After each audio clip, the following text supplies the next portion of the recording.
going on, my good people? Today is day 43 of our heart medicine. How you doing, brother? You doing all right? I hope you're doing all right. I hope you're taking care of yourself, being good to yourself, being kind to yourself. If you can't be kind to yourself, I hope you're being kind to my brother, because I'm going to have to fight you if you're not. Here's the card for today. All right, let's take a minute here to see what the medicine is that Spirit has for us.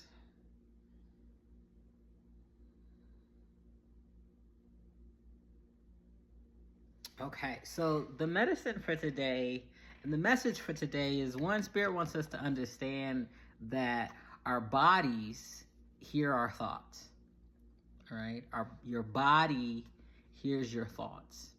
So if you are thinking negative thoughts about yourself, about your circumstances, about your experiences, those negative energies are going to weigh down and permeate through the body. And they can cause sickness and illness, indeed.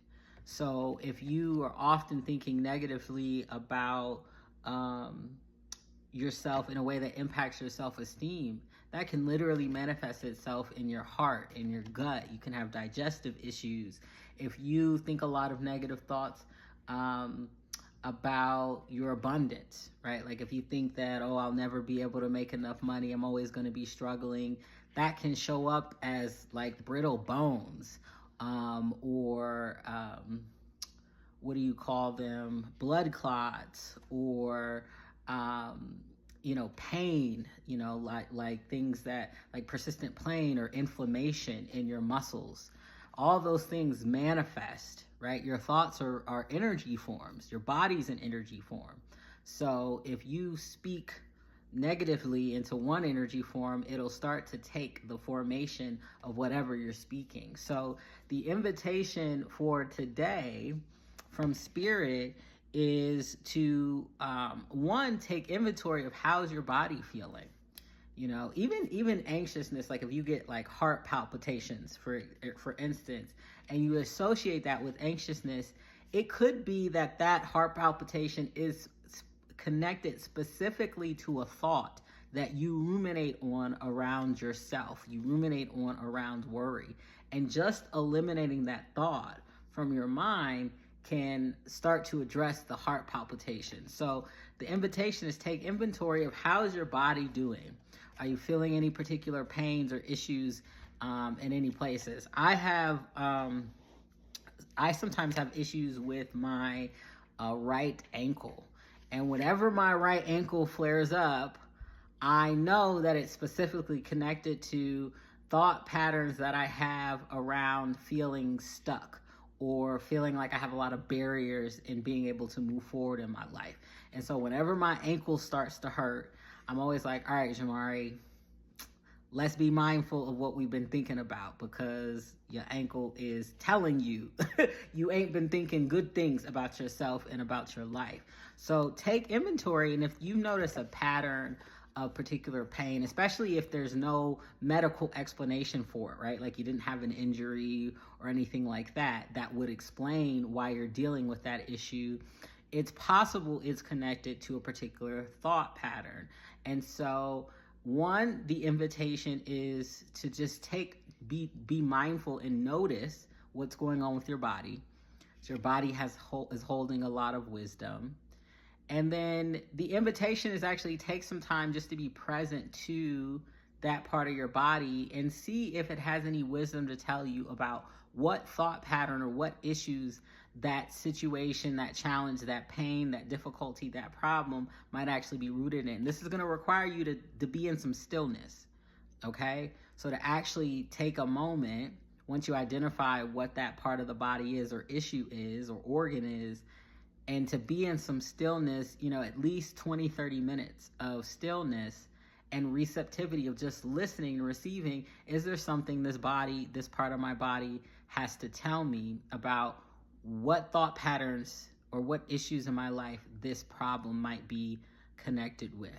This is an exercise that might be a little bit challenging if you're not in the habit of being still and being receptive and listening. So I want to invite you, if this is something that's new for you, first, just to try it. Just to, because your willingness is the most powerful thing that you can offer.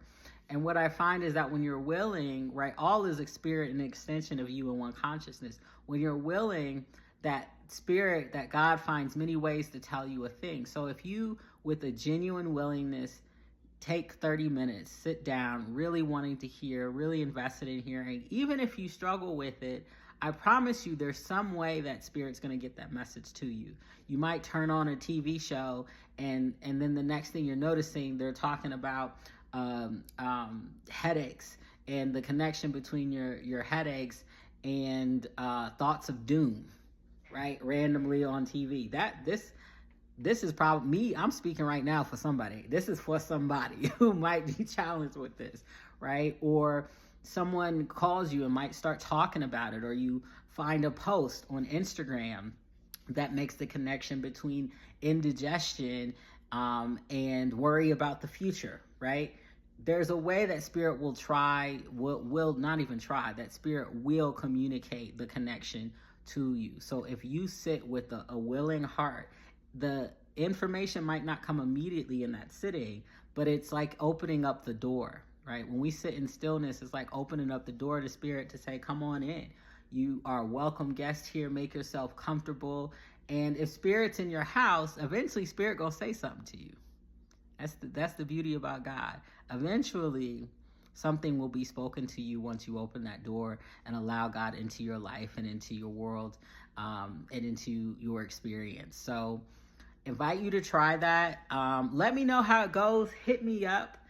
If you have a lot of challenges with it, I'm happy to jump on a call with anybody, a 30-minute call, and support you through that process if you need a little bit of support.